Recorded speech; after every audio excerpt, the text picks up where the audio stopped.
Turning point, everyone. New developments this morning surrounding the IRS firestorm, and it truly is becoming a firestorm. A report coming out this week shows IRS officials were targeting Tea Party and other conservative groups when those groups applied for tax-exempt status. The audit states that the IRS flagged groups with names like Tea Party, Patriot, and the 912 Project. That's a group created by conservative pundit Glenn Beck. CNN's Candy Crowley spoke to Republican Senator Susan Collins on Sunday.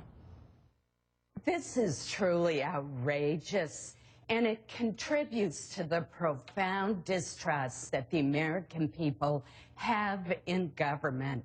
It is absolutely chilling that the IRS was singling out conservative groups for extra review. And I think that it's very disappointing that the president hasn't personally condemned this and spoken out. The National Coordinator for Tea Party Patriots, Keli Carender, joins us this morning. Good morning. Welcome to the program. Is it good enough for you that the IRS has said, we're sorry? Absolutely not. This is, I think Senator Collins hit it right on the head. This is chilling.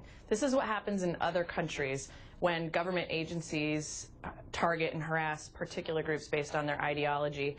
That is deserving of so much more than just a mere apology. And we should say Lois Lerner, the director of exempt organizations at the IRS, this is what she said on Friday. That was absolutely incorrect. She said it was insensitive and it was inappropriate. That's not how we go about selecting cases for further review.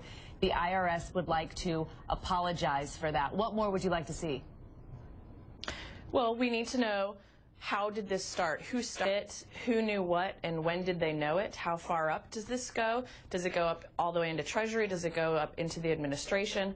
Who is a part of this? How were these decisions made?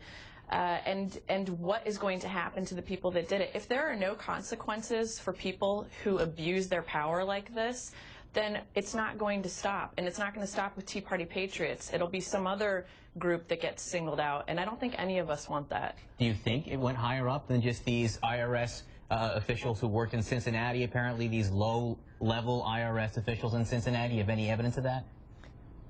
Well, we've already seen that there's some discrepancy, haven't we? Because later, now we found out that Chief Counsel met and Ms. Lerner met, and they changed the criteria.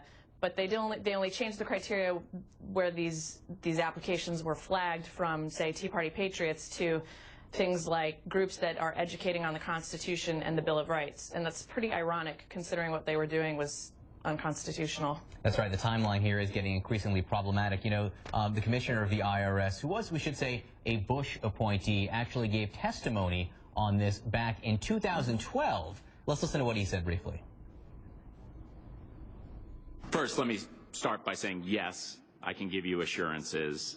As you know, we pride ourselves on being a non-political, non-partisan organization. There's absolutely no targeting. This is the kind of back and forth that happens when people apply for 501c4 status.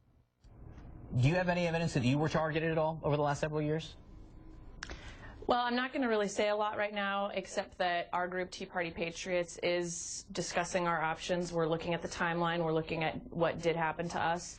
And I think we'll probably have some news on that later on. All right, Keli Carender, National Coordinator for the Tea Party Patriots in Seattle, Washington. Thanks for joining us today.